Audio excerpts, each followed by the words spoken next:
Joe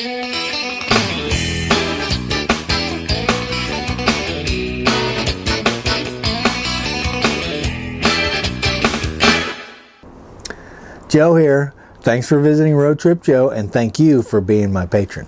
Road Trip Joe's actually been on the road the last few weeks. I'm here in Oregon, really close to the water. I'm at the Tillicum Beach Park, I believe that's what they call it. I've been here before in my little teardrop. It's in the Cieslaw National Forest, and I'm going to be here a few days working on videos because I've shot a lot. But I've had time to reflect in my travels the last couple of weeks, and I have decided that I need a muse. That's right, I need a muse. Now, what's a muse, you might ask? Well, that's a good question, because I really don't know. All I know is, from what I've read, you can't be a Renaissance man without a muse.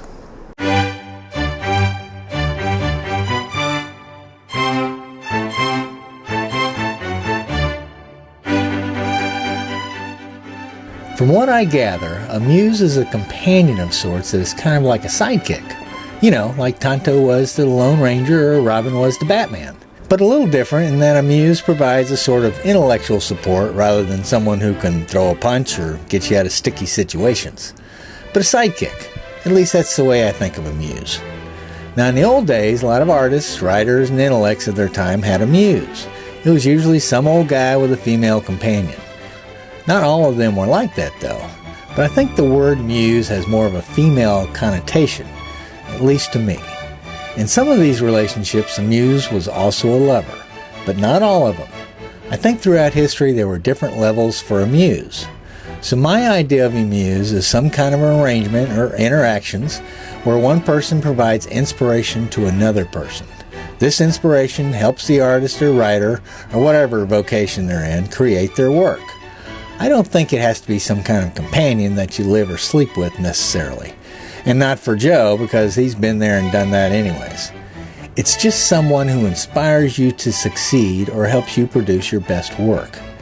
Now, when they talk about all of the old writers and philosophers and artists, they sometimes mention someone who is referred to as their muse. Picasso had a muse in Dora Maar, who was a French photographer. She was also a painter and a poet. And his muse was also his lover, although he didn't treat her very well, I don't think. Picasso had lots of lovers, though, but Dora was just one of the most famous. Actually, Picasso had 6 muses, they say. I just want one.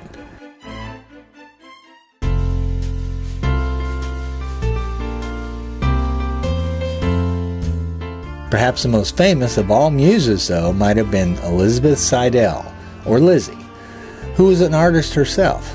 She inspired many artists in the mid-1800s, including John Milus, Walter Devereux, and William Hunt.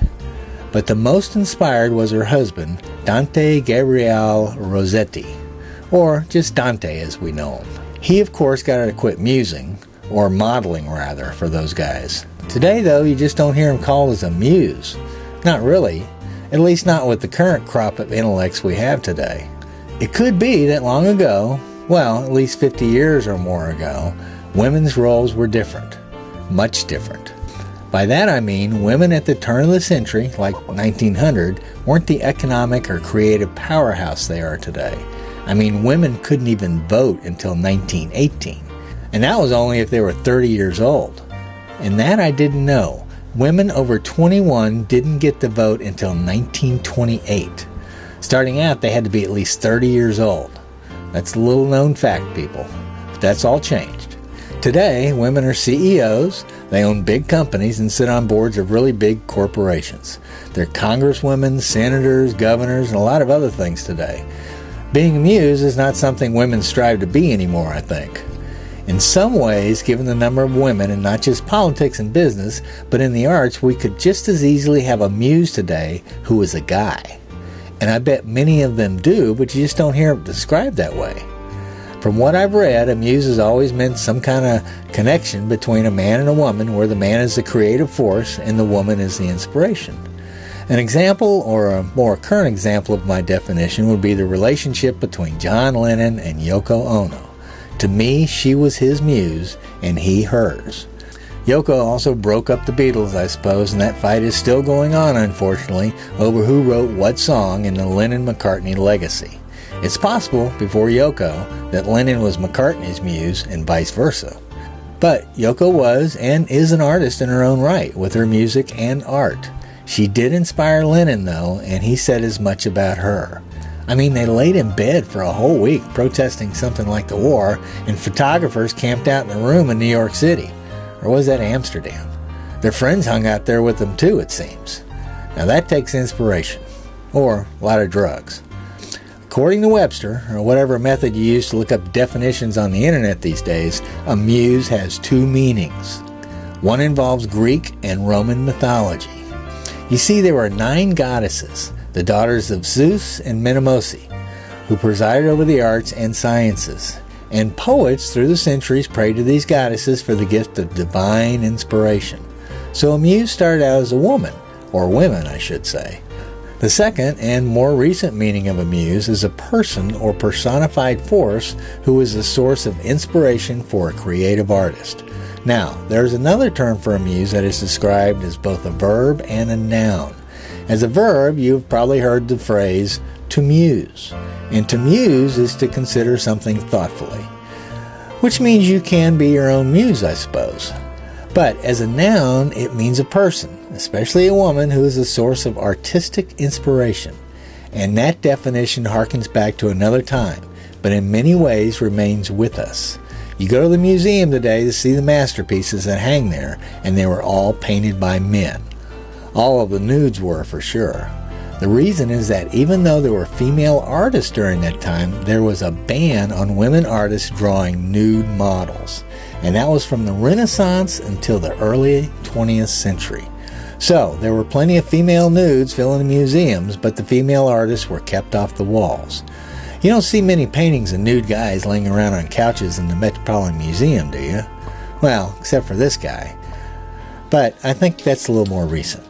But there could have been way back when, because there are several famous muses who were also great artists in their own right. Today, though, I bet lots of women in the arts, like music and writing and maybe even the sciences, have their own muses. You just don't hear about them. Today, they're the ones doing the cooking and cleaning and taking out the trash. Maybe we need a name for a male muse, you think? Okay, so what does this all have to do with a road trip Joe needing a muse? I mean, he's got patrons now who inspire him to produce at least 2 videos a month, right? Well, I think a lot of it has to do with my selection process for subjects and having someone critique it for me when it's done. I don't have that now. That's important for a creative person, regardless of the level of their work. Kind of like a pat on the back. And I'm talking about my work, which I take great pride in, by the way. Yes, my inspiration does come from my patrons. Many of the videos I've done so far have been for my patrons. The Big Build, Fly Fish Bill, Solar Panels, Live Forever, Painting the Perfect Picture, all of them came from suggestions and input, and even inspiration from my patrons. But I don't think Fly Fish Bill would like to be referred to as my muse. I know my buddy Steve doesn't. And I don't think it's all about inspiration when it comes to a muse. A muse provides more than that, I believe. They not only spend time with this person, but they discuss original ideas. They also help them think outside of the box.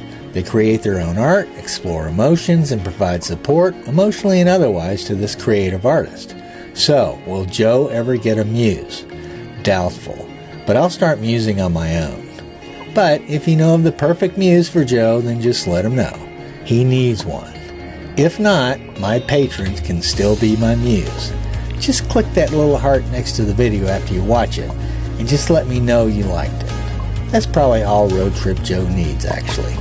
Just a little love from time to time from his patrons. That's all I got.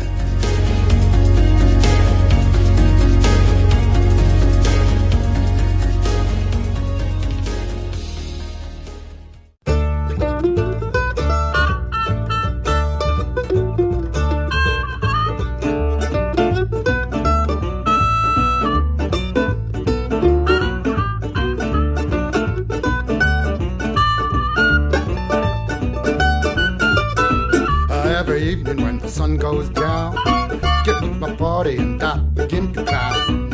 I don't care what the people are thinking. I'm not drunk, I'm just a drinking. I set 'em up, another round. I set 'em up, another round. I set 'em up, another round. One more round won't get me down.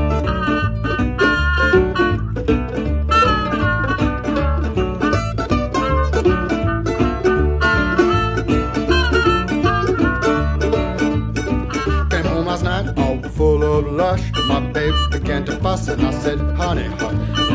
I don't care what the people are thinking. I'm not drunk, I'm just drinking. I set 'em up, another round.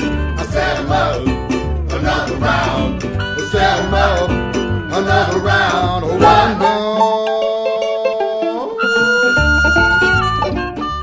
Wow, thanks for hanging out till the end.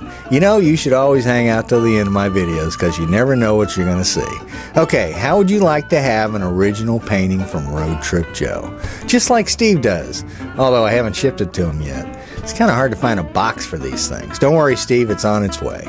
All right, be the first one to match up the artist with their muses, and I'll paint something for you, whatever you want. Landscape or caricature, portrait, abstract, even a nude if you so desire. I'm sure I can handle that. Just match up the numbers like this. So here's the artist on the top, and then their muses on the bottom. And some of the artists on the top are actually females, so it's not all guys up there. In case of ties, the first one who submits their pics gets my painting. Fair enough? And if no one guesses all of them correctly, then we'll just go with the most correct answers. Okay? So, match the numbers of the artist with their muses and send them to me, either by dropping me a note at my Patreon site or just by emailing me at jbpsmith@gmail.com. And don't forget to click that little heart after watching one of my videos, just to give Joe a little love. I get lonely out here sometimes, you know, but I'm never alone, as long as I have my patrons. That's all I got.